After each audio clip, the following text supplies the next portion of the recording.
Hi, it's Jill Schlesinger. On this episode of Better Off, Kevin Mitnick, the author of The Art of Invisibility. Kevin spent 5 years in jail for hacking. Yeah, this was the guy who made hacking famous before the Russians did.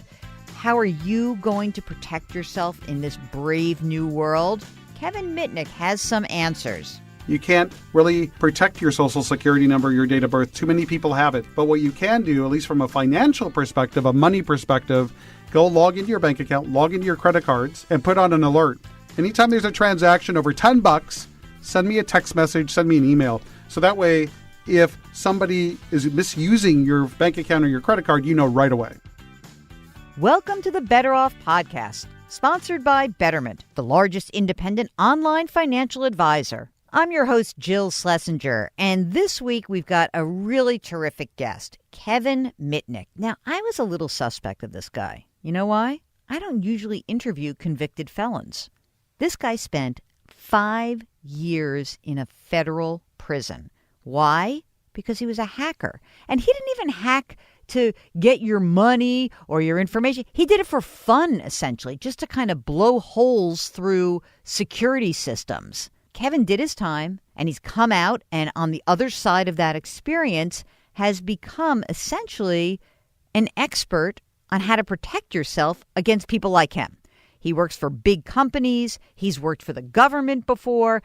Kevin Mitnick, The Art of Invisibility is his new book, and he's going to help us learn how to better protect ourselves in an age where hacking can come from your next door neighbor and from someone in Russia. And stay tuned after the interview. We'll hear from you, the listener question of the week. If you have a question, shoot us an email. Ask Jill at betteroffpodcast.com, and we'll arrange to get you on the air. And now our interview with Kevin Mitnick. You're listening to Better Off with Jill Schlesinger. Okay, it's time for the interview segment. I love it because we are about to scare the living daylights out of you. We've got author, hacker, personality, Kevin Mitnick. He's just written a book called The Art of Invisibility. By the way, it says you're the world's most famous hacker. Is that, wait a second, is that like some prize that you win? Is it like the People Best Dressed list? No, World's Greatest Hacker? Yeah, I was made the example originally back in the 1990s.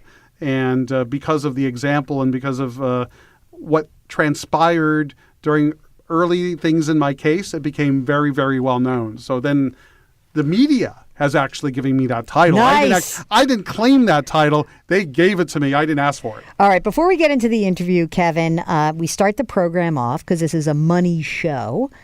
What's the best money decision you have ever made? Legitimate one, the legal one. I was earning revenue and just keeping it in the bank, because I was too busy to deal with it. So right. I would just have liquid assets sitting in bank, and it was, pretty sizable assets.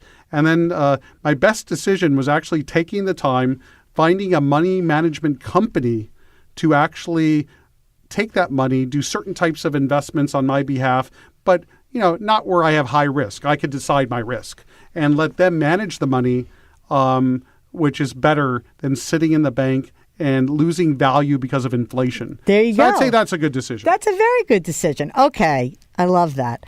So let's get into kind of your background. You Sure. were a hacker. No, wait a second. I'm still a hacker. You're still a hacker, but let's go back for a second. I don't think that we've had somebody who's been in jail yet. On your show? No. This is a first. Are you a card carrying? Yeah, I have a card, but my card is really cool because my business card is actually, it's a tool set. Can you tell me what those tools are? A pointy thing. It's a lockpick set. A lockpick set. So this is great. So if you lock yourself out of your home or office, just think of Kevin Mitnick, and we'll open the door for you. Okay. Now, Kevin, tell us a little bit about how you got here. Sure. So as a young boy, I was really fascinated with magic. I'd ride my bicycle to the magic shop, after school on the weekends, and I'd watch these guys perform the tricks. And why I kept watching over and over and over, because I always wanted to learn the secret, the forbidden knowledge, right? I was a prankster. So I met this kid in high school who could work magic with the phone. Okay. And he was able to do things like get my mom's unlisted number.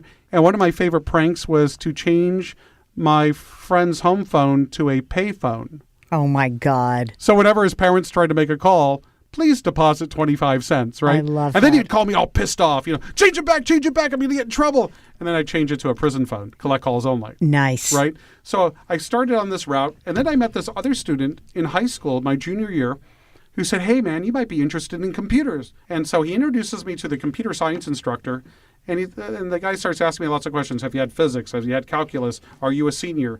And I didn't meet the prerequisites. So he says, I'm sorry, you can't come into my class yet until you meet these prerequisites. Then my friend goes, show Mr. Christ what you could do with the phone. Uh-huh. So I was able to get his unlisted number within seconds. There was a phone in the computer lab they used to dial in to the school system's computer. Yeah. And he goes, I never could get the number on that. They won't give it to me.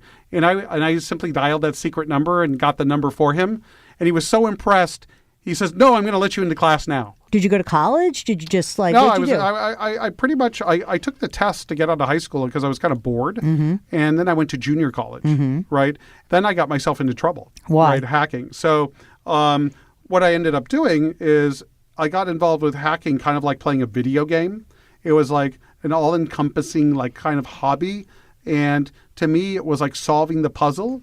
It was a game. It was all about the pursuit of knowledge, the intellectual curiosity, the seduction adventure, and most of all, I could pull cool pranks. Okay. And then how'd you get caught, and what did you do to get caught, and then what happened? Eventually I started hacking first into companies that develop operating systems like DEC. Yeah. And then eventually started hacking into cell phone companies that develop cell phones like Motorola and Nokia.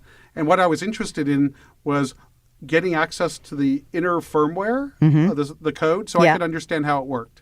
It was never for the money. I was just going to say, so you weren't like hacking in and stealing someone's credit card information. You weren't going out and saying like, I'm just going to ring up credit card. I'm going to sell it to some Russian goon or whatever. No, because to me that was like being a crook. Okay. Right. So how'd you get caught? Eventually, I hacked into this guy's system with this guy in Israel, a guy named Satomu Shimomura. And Shimomura was like an expert hacker.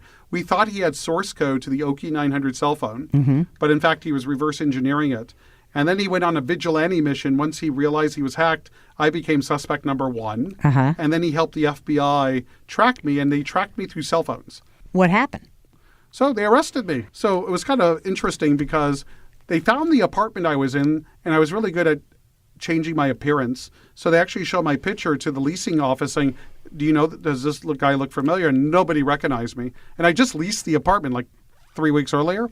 And so what happened is I went to go work out at the gym. I get home. It's about 1:30 in the morning. This is on Valentine's Day, 1995. Oh, nice. I had this really bad gut feeling that something, was turning in my gut. Like I felt like I was being watched. I felt very like something bad is going to happen, right? And so I decided just to walk outside, look in on the balcony, and just like scope out the apartment complex, and just to see maybe I was just chalked it up. I did it. I looked out. I went back inside. Oh, I'm just being paranoid. Yeah. Right. Well, 10 minutes later, knock, knock, knock at the door. And it was because the United States Marshal Service, who was also on the hunt, actually saw me go outside. Oh, God. So you basically eventually blew I it got for caught, yourself. yeah. And how long did you go to jail? Oh, yeah. They arrested me. How long? I was in custody for 5 years. I was in solitary confinement for 8 months because a federal prosecutor had told the judge during a bail hearing, we can't let Mr. Mitnick out on bond because he's a grave danger to national security. And furthermore, Your Honor, he went on to say, we have to make sure he can't get access to a phone in the jail. Right? Because inmates are allowed to use phones. Right. And the judge is like confused, like, why, Mr. Prosecutor? Well, if Mr. Mitnick gets access to a phone, he could dial up to NORAD, whistle into the phone, communicate with their modems, and launch a nuclear weapon. There you go. And here you have the government saying I could whistle launch codes, right? I love that. Right? And I started laughing in court, like, because that's so funny. like I never heard of something so stupid. The judge wasn't laughing. No, I was laughing, right? So they locked me up in solitary confinement for a year, almost a year. It was like 8.5 months, based on this myth that I could whistle the launch codes. Okay. Do you come out reformed? Do you come out and say like, oh my God, I really had crossed over? Do you feel convinced of that? Well, what had happened is at the time I was pretty bitter against the U.S. government because they made up a lot of things that simply weren't true. Maybe what you call it fake news nowadays, right? And when I was released from custody, I got a letter from a guy named Fred Thompson, who was a senator and an actor. Right? Yeah, I remember. And he was working I with... think he's dead now. Yeah, dead. He was working with Joseph Lieberman. Yep. And they invited me to go testify at Congress how the U.S. government could better protect their computer systems. So that's when there was a change, because I was arrested in 95. There was no internet as we know today. When I was released in 2000, now you had Yahoo, right? Now you had Amazon, right? So now you had companies doing commercial transactions over the internet, which didn't exist before. So now companies had a need for security. So naturally, what I started thinking about is, how can I take the skill set of, what I used to do as a hobby and legitimize it? So now I get to do the same thing today. I hack into systems all the time. Right. Right. But I do it with my client's authorization. So companies hire me and my team to hack into their systems physically, technically, by tricking their people and so on and so forth. And it's a way I earn a living. Now I do it for the money. I love it. Which is kind of funny. That's so funny. So it's kind of like Pablo Escobar becoming a pharmacist. Right. In your book, in the introduction, one of the things you write is that if you know where to look, all of the information is available to just about anyone. And before we got on the show, he's like, you basically say to me, like, hey, let's put your name and I'll get your social and telephone number. What people don't realize is there are databases that have your information that the information is sold to subscribers. Usually a lot of these databases that contain your PII, your personal identifying information, usually go through some sort of vetting process. Mm-hmm. But at the end of the day, the databases are still available. So within seconds, you can get somebody's social security number, their date of birth, where they've lived for the last 10 years, their phone numbers, their mother's maiden name, their driver's license number.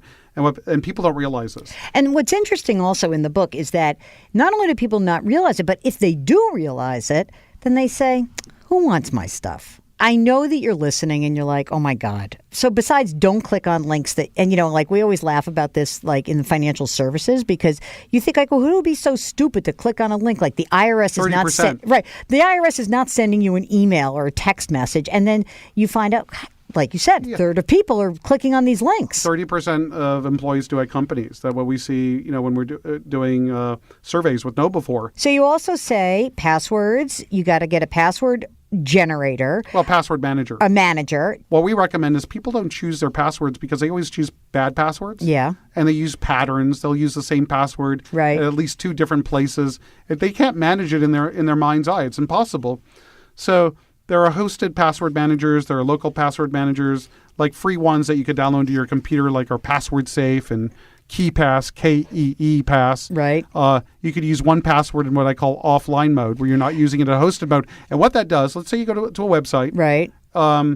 And you're doing it for the first time. Okay. And you put in your password. The password manager pops up and saves it for you. And then whenever you go visit that site again in the future, it just automatically fills it in. And it's a random generated password. But you don't even have to think about it. But how do I know that Password Safe and KeePass aren't going to get hacked? Well, they'd have to break into your computer. This is Better Off with Jill Schlesinger. We'll get back to our interview with Kevin Mitnick, author of The Art of Invisibility, in just a second. As we talk about protecting yourself against hacking, another thing you may want to protect yourself against is yourself. Yeah, you. Because sometimes we really do dumb things in our financial lives. And one way to do that is to work with Betterment, the largest independent online financial advisor. The cool thing about Betterment is they've designed a service to help improve your long-term returns and to help you lower your taxes. Betterment takes advanced investment strategies, but the cool thing is they also use technology, and they deliver this service to more than 250,000 customers. Here's how it works.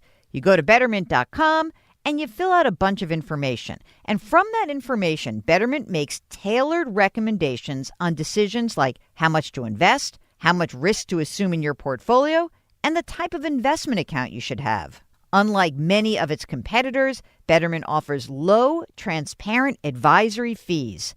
And everything they do is designed to lower taxes and increase returns. And if you're listening to this interview with Kevin Mitnick and you're kind of freaking out about what's going on and how easy it is to get your information, here's something else that Betterment does. They use the strongest browser encryption available and store all of their data on servers in a secure facility. Betterment also offers two-factor authentication. That's something Kevin says you need, and that provides a second layer of security beyond your password to access your Betterment account. Betterment charges one low, transparent fee, and for a limited time, you can get up to 6 months managed for free. For more information, visit betterment.com/betteroff. That's betterment.com/betteroff. Betterment. Rethink what your money can do. And now back to our interview with Kevin Mitnick. Let's get to encryption. Okay. Because whenever you write an email, no matter how inconsequential, even if you delete it from your inbox, remember there's an excellent chance that a copy of those words and images will be scanned and will live on. Maybe not forever, but for a good long while. So you say we need to encrypt messages. Does everyone need to do this? No. It really depends on the sensitivity of the email. Like, I only encrypt messages when it has proprietary information like client stuff. Right, client stuff. We're talking a lot about, emails, and it occurs to me that a lot of the people who are listening to this podcast, they're a little bit younger. They don't live and die by the email, but they text like crazy, right? Yeah. And their parents are texting with them. Talk a little bit about texting and what kind of precautions we can take to protect ourselves. Yeah, certainly. Like, when you send a text message through your mobile operator, whether it's AT&T, T-Mobile, Sprint, or whomever, they get a copy of it and they can read it, right? There's certain types of devices called IMSI catchers that allow, a hacker, for example, to intercept your voice and data and text messages. So the only way to protect the security of your messages is by using what we call end-to-end encryption. What that means is you're using a program that encrypts your messages, but the secret key exists only on your device. Okay. Like, for example, everyone knows about iMessage. Right. I use it. Right. And the problem is it uses end-to-end encryption, but Apple has the key. So if Apple is ever subpoenaed by the government or by a civil attorney, they can disclose your communications. Okay. Although, are they pushing back against that? I mean, is that what a lot of technology companies are doing? Not with a subpoena. No. Not with with subpoena, the court order. they can't help it. But what they were pushing back on was developing a program to basically break any iPhone. Right. That was the pushback. Right. But as far as communications, they do it all. They do it multiple times per day. Right. So to really protect your privacy, you need to use an application where the key only exists on your phone or your computer. And there's one out there that's very popular and it's been tested in the academic area called Signal. And what it does is it allows you to make secure voice calls and also send secure text messages using what we call end-to-end encryption. So it makes it extremely difficult for an attacker to breach the confidentiality of your communications. Do you think that, if I use Signal, will I slow down my texting? Will there be? And I will not notice a difference. No, you will not notice a difference. Nor will anyone. Like using, WhatsApp is implemented the Signal protocol, okay, right? Which is part of Facebook. Problem is I don't trust Facebook. Yeah. Right. So, I would prefer just to use Signal by itself. But a lot of other companies that are big brands are implementing Signal's protocols and processes in giving the public an opportunity to use secure communication. Are there services like yours that you're dealing with big time? I know, like big companies, but are there services springing up for individuals to say, "Hey, can you do a security analysis and implement good stuff?" And should you trust those kinds of things? In fact, that's what inspired me to write the book. Was really the revelations of Edward Snowden, when we all learned that our privacy was being violated and the government was breaking the law. And then I was more concerned about, how easy is it to breach someone's privacy, not necessarily the government, and there was nothing out there. So that's why I wrote Art of Invisibility, to help the general guy and gal on the street understand what the threats are by telling stories about incidents that occurred and how to fix it. Like, one of my favorite stories in the book is about a school district that was giving out MacBook Pros to their students. Right. Free. Right. They're $3,000 laptops, kind of cool. What they didn't tell the students or the parents is they infected the computers with malware to spy on the students. So what? Yes. So one student was called to the principal's office because he was allegedly pill popping. So when they started looking into this, well, how do you know that, Jimmy's pill popping? Oh, we turned on his webcam when he's at home and we're watching him. It turned out he was eating Mike and Ike's candy. It wasn't pill popping. Oh. So then they started doing an investigation and learned that the school district was spying on the students in their bedrooms. Oh, my God. In their bedrooms. Of course, they got sued, big time. I guess I'm also wondering, in your mind, what is the big risk that people are taking every day that they don't know about? I think a lot of people do understand that your communication could be hacked. I think that there's been more and more information released. But what do you think would really surprise most of our listeners to learn? I don't know about surprise, but when I'm testing companies, because I have a company called Mitnick Security, and companies approach us to break in, right, and hack. The easiest way in is through social engineering, where we're able to use manipulation, deception, and influence to trick somebody into doing something like what they did with Sean Podesta, right? With sending a phishing email, and when we're able to when a client allows us to use social engineering tradecraft in scope of a test, our success rate is 100%. Oh my God! Right? So they find out a little bit about you. You find out about information reconnaissance, right? Right. You go to Facebook, Twitter. My favorite on companies, LinkedIn. Yeah. Because now I could search on company name and just titles of people, right? So I want to look for a system administrator. I could find the database administrator. I could find the sales and marketing guy, right? And what we try to do is determine the circle of trust. Right. Who would they trust getting an email from where they would likely cooperate, like open up the attachment or click the hyperlink. And we find that we are able to fool most employees, but it only takes one. Right. To get into the company's network. And then once you're in the company's network, you can go out from there. Right. It's super easy for somebody to steal your identity. So what can you do about it? You can't really protect your social security number, your date of birth. Too many people have it. Right. But what you can do, at least from a financial perspective, a money perspective, is go log into your bank account, log into your credit cards, and put on an alert. Anytime there's a transaction over $10, send me a text message, send me an email. So that way, if somebody is misusing your bank account or your credit card, you know right away. A lot of people listening to this program do either banking or investment management online. Correct. How secure do you think financial services organizations are? I mean, I know they're spending a ton of money on security. Should you be worried about, investing online or banking online? Well, personally, I have a bank account with a major bank, and I won't do wires online because if you read the end user license agreement is what I'm going to call it. I don't know what it is in banking terms. Basically, with doing wires, if my account is hacked and the bank determines it was my negligence, I lose. Right? Oh, really? And I know how easy it is to break into somebody's bank account, right? Or online service. So I just go into the bank to do it, right? Because it's just way too risky.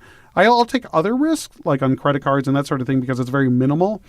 But for people doing stuff online, if you ever use an open wireless network, make sure you use VPN, right? Install the HTTPS everywhere extension, so you're ensure that you're using what they call secure sockets layer. So you'll see, hopefully a green bar showing that the site is secure.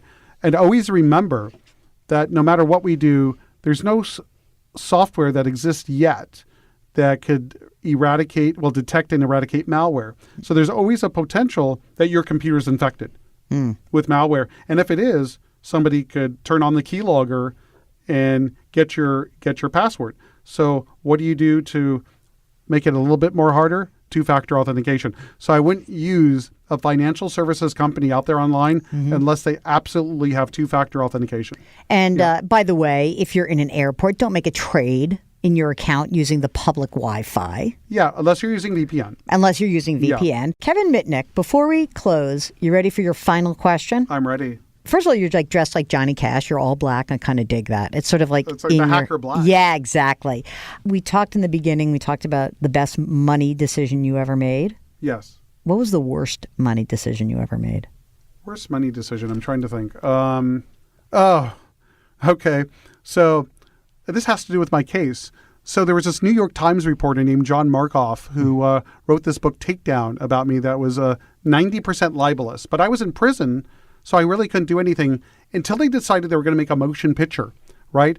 And then I hired a lawyer from custody in Los Angeles, and we ended up, because the movie's production studio did not want to go to court, so we settled out of court. Okay. And I received a lump sum, and what had happened is, I had my mom at the time, handle the funds, and then it was a settlement, basically a damages settlement, and then my mom, being completely vigilant in obeying all tax rules, decides to send 30% of that off to the IRS to pay the taxes on it. Well, it turned out later that the accountant told me, oh, you didn't need to pay tax on it. Those were damages. Oh, gosh. Right. And then I learned this 3 years later, because don't forget I was in prison for 5 years. So when I get out, I learned that my mom sent this money to the IRS and it was a gift. And you couldn't get it back? Couldn't get it back because it's past the 3 years. Oh, criminy. And I didn't get a credit for it. Darn it. So that was the worst decision, not that I made, but someone made on my behalf. All right. Kevin Mitnick, the author of The Art of Invisibility, the world's most famous hacker, teaches you how to be safe in the age of Big Brother and big data. Thank you so much for joining us on Better Off. Well, thank you. It was a pleasure being on your show. I hope to be on in the future. I hope that you don't hack into my computer and tell me how horrible everything is. No, I won't do that. Yeah, you Don't promise? worry. Trust me. Do marks. Now, if your webcam turns on automagically, it wasn't me. Okay, got it. You're listening to Better Off with Jill Schlesinger. Okay, it's time for our favorite part of the show. It is the listener call of the week. If you would like to come on, all you have to do is send us an email. Ask Jill at betteroffpodcast.com. And Mark will arrange to get you on the program. And remember, you get 2 shots at this. Tuesdays, we do the bonus call of the week. And then here on the longer show on Thursdays, you can also be a part of it. You're helping me. I'm not just helping you. I get to flex my certified financial planner muscles now that I'm the CFP Board Senior Ambassador. It is coming up, by the way, Mark, on my almost 20-year anniversary of getting that designation. Mark is also just started the CFP process, so it's very exciting here. Okay. So let's go and take a call. It's Corey who's on the line from Arkansas. Hi, Corey. Welcome to Better Off. What's going on? Hey, Jill. I have a couple questions about investment allocation.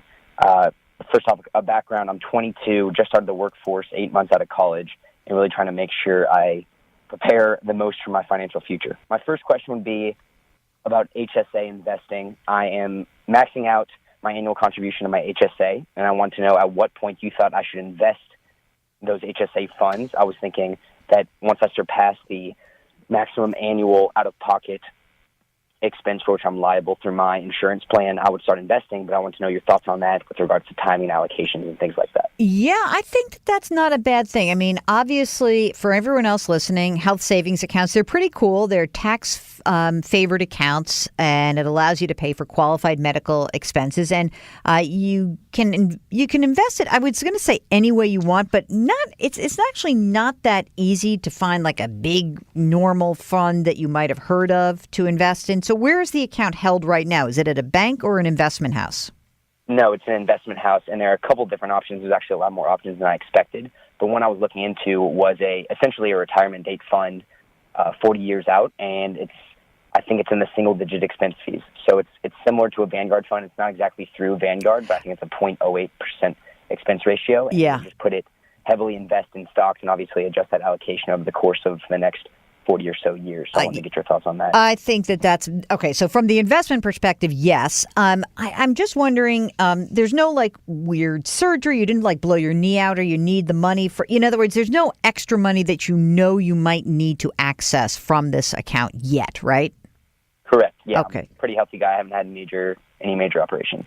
We're supposed to touch wood or something on that. Remember that now. Okay. Right. So, I think that you pretty much have the game plan here, which is you've got to have enough money that's available, that's liquid, that's not at risk.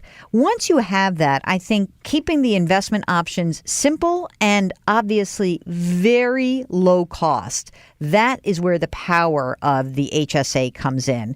And in my mind, I think that if the only reason you would change that is, again, if like you get the sense that I don't know, maybe you have an illness or you need medication that's not covered or something's coming that essentially would require you to put a little extra money in cash. Just use your head.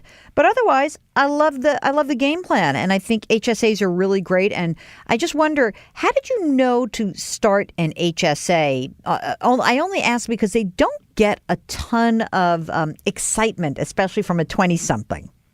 Sure. Well, I've read a lot on my own. And our employer actually offers an HSA. This is the first year they've offered an HSA.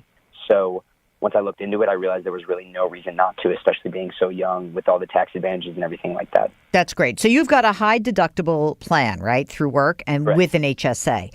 So what's the deductible, just out of curiosity? $1,300 deductible, $3,600 annual out-of-pocket maximum. Okay. So, you're going to have some money set aside, and that's exactly what you're going to do. And after that, yeah, I love it. Low cost, target date, keep it simple. Cool. All right, man. Good luck. Thanks for calling. Absolutely. Thank you. Take care. That's it. That's another episode of Better Off. Thanks again to Kevin Mitnick for joining us. He's a reformed hacker, now security expert. Thanks, Kevin. Don't forget, we've got our bonus episode that comes out on Tuesdays and the longer form every single Thursday. You can subscribe via iTunes or wherever you get your podcasts. If you have any questions or suggestions, you can find me on Twitter. My handle is @JillOnMoney. That's @JillOnMoney. Just use the hashtag BetterOff. You can also reach me via email. Ask Jill at betteroffpodcast.com. That's Ask Jill at betteroffpodcast.com. And if you wouldn't mind, please leave us a review or a rating in iTunes. It really will help us out. Better Off is sponsored by Betterment. Our music is composed by Joel Goodman. Mark Delarcio produces. I'm Jill Schlesinger. See you next week.